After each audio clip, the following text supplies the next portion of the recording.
I think what this boils down to is a lot less emotional and a lot more scientific than we even think.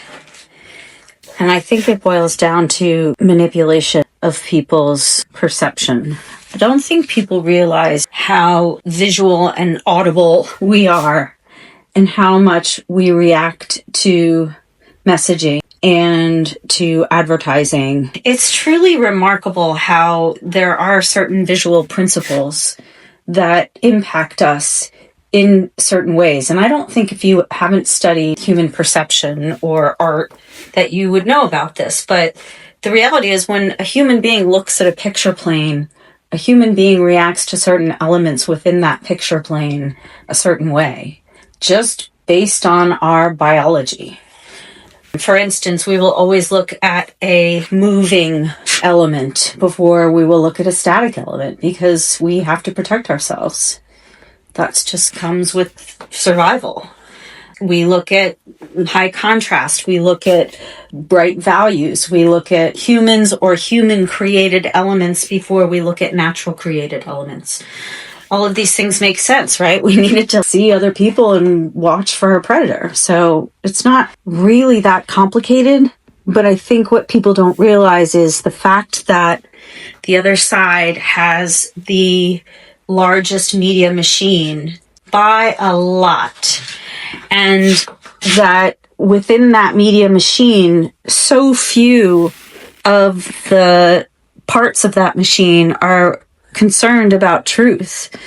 There really are just legions of untruthful people who know they're lying when they put out false bullshit, when they repeat Russian talking points. And they know they're lying. They know they're causing harm. These are not stupid people who are perpetuating this nightmare.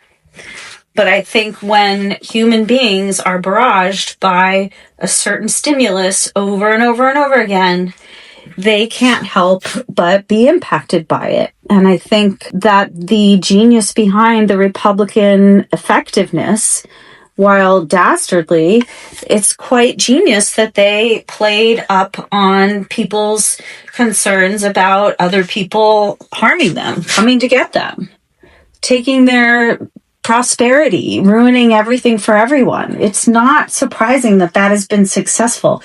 It is so much easier to blame other people for all of your shit than it is to take responsibility for it.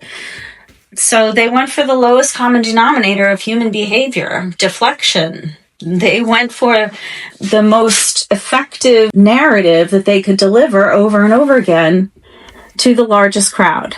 And what's remarkable about the Republican media machine is that they just repeat these same exact talking points. And it's like a franchise. Nobody gets to have any unique voice. Nobody gets to disagree. You just have to make pretty people go on the air and tell lies and make fun of people and make people afraid that the people that they're making fun of are going to come and do better than them. And that's the genius of it. And they use the same visuals and they use the same sort of sexy vibe. And we're still in high school vibe and we're making fun of the losers because we're the cool kids and we're not going to sit around when other people take from us. It's not really asking anybody to aspire to be an interesting person or I don't know, even smart person, frankly.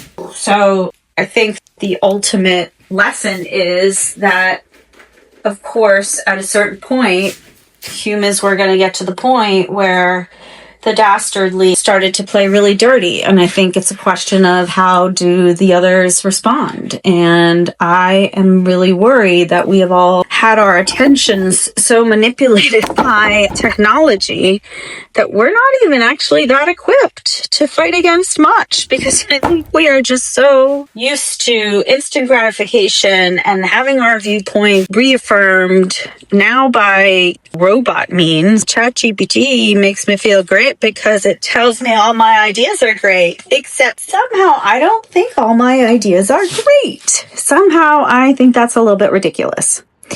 So anyway, that is how I think.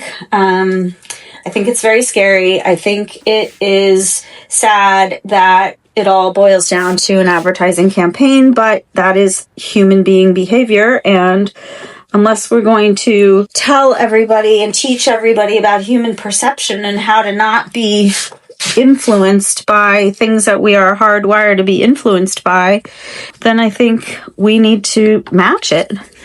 I think we need to get our media machine off the ground. And I think the very scary part about that is that the entire country is suspicious of media machines, and the far left is certainly suspicious of any sort of funding that is going to help us reach a large audience. And I think establishment politicians have been so dismissive of progressive ideas for so long that progressives have had enough of their own side.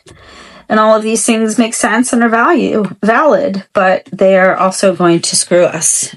And so I think we didn't realize how much you need to protect good values and fairness and safety and I don't know, all these things. I think we just got kind of comfortable and we didn't think that anybody could be quite as awful as these folks are who are ruining our country right now and robbing all of us blind and potentially throwing us off into a land where we can't recover. Who knows? So that's my vibe. Anywho, love you.